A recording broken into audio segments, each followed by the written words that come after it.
The Food Service Exchange presents. In this sequence, we're going to deal with caster and wheel repairs.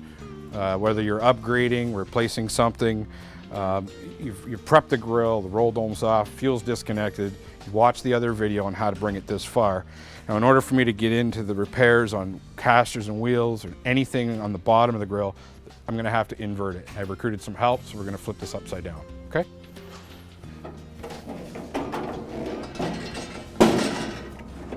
Rotate it. Now let's deal with replacing the large wheels.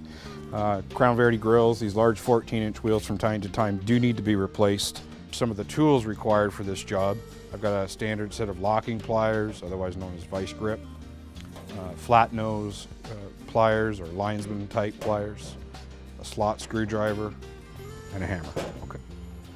Before we get started at pulling the pin out, what I want to do is lock the axle with a set of locking pliers, standard vice grip style, on the axle, and lock it down so that it doesn't turn.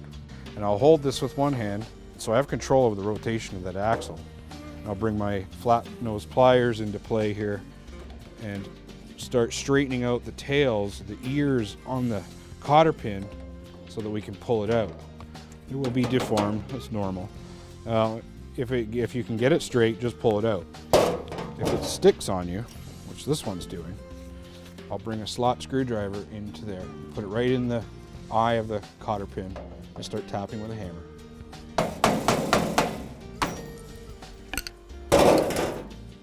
Take the washer off, the wheel pulls straight off the axle.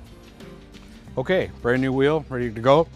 What we want to do is make sure that we've got the same number of washers on the inside or the inbound side of the wheel as there were when we took it off. If there were two, replace it with two. If there was one, make sure it's there. Bring the new wheel in, slide it over the axle, introduce the washer. There should always be one washer on the outside, never less than one.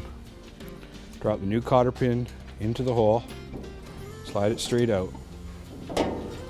Again, flat nose pliers, and I've got control of the axle for rotation, and just bend the ears out so it won't fall out. Installation's complete.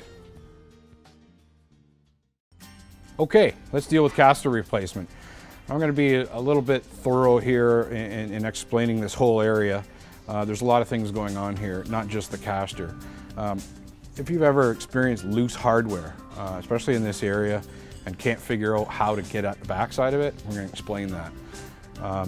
The key to unlocking this whole corner is the caster itself. And getting the caster off, for some, has been a bit of a mystery. We're going to clarify that for you. There's a large bolt right here in the center, and right in the center of this swivel raceway, which if you have a wrench like so, this is an offset wrench. If you don't, remove the wheel. Simply undo this nut, pull the bolt out, remove the wheel, and that'll allow you to get a standard socket down onto the head of this bolt. You don't necessarily need this fancy tool, but it's a little extra work, but it can be done. So let's go ahead and remove that.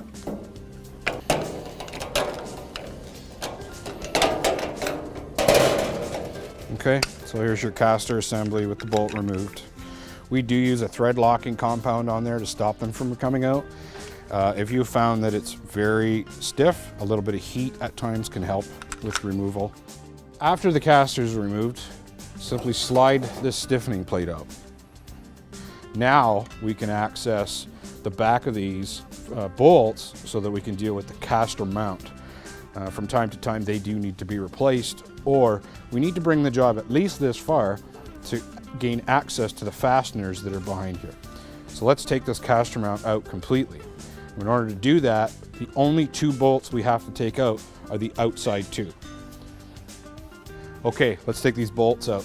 Now, I've got a slotted screwdriver here that I'm going to use to hold the bolt steady from outside, and using a standard 3/8 ratchet and an extension and a 1/2-inch socket, I can gain access to the nut from inside. I can now reach in from behind, break that nut loose, remove that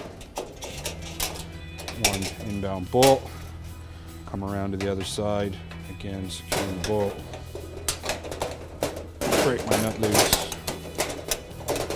All stainless steel hardware. Shouldn't have any corrosion problems, breakage, anything like that. Hardware is removed. Caster mount slides right out. Now you'll notice in the caster mount it has these two large square holes. Those are clearance holes for these two bolts. So again, they don't have to be removed in order to take this part out. Now would be the time to replace or tighten this hardware before we put a new caster mount in. So for good measure, let's just make sure everything's good and secure. We'll replace them as necessary because getting back in there later will be somewhat of a chore. From time to time, the caster mounts do need to be replaced. So we'll install a new part here. Simply slide it into place. New hardware. Again, from the outside, slip your lock washer on and the nut.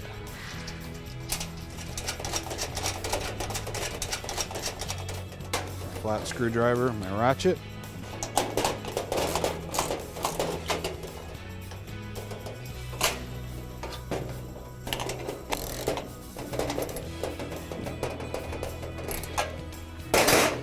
Now, we'll reinstall the stiffening plate the same way we took it off. Just slide it into place. It sits right there. Those two holes will line up. Here's our brand new caster. Put the bolt dead center. Reinstall this the same way we took it off earlier. Get it started. I'll use my fancy wrench, but again, you can remove the wheel by pulling that axle. You'll gain access vertically for a standard socket. Tighten this up. Nice and tight. Installation's complete.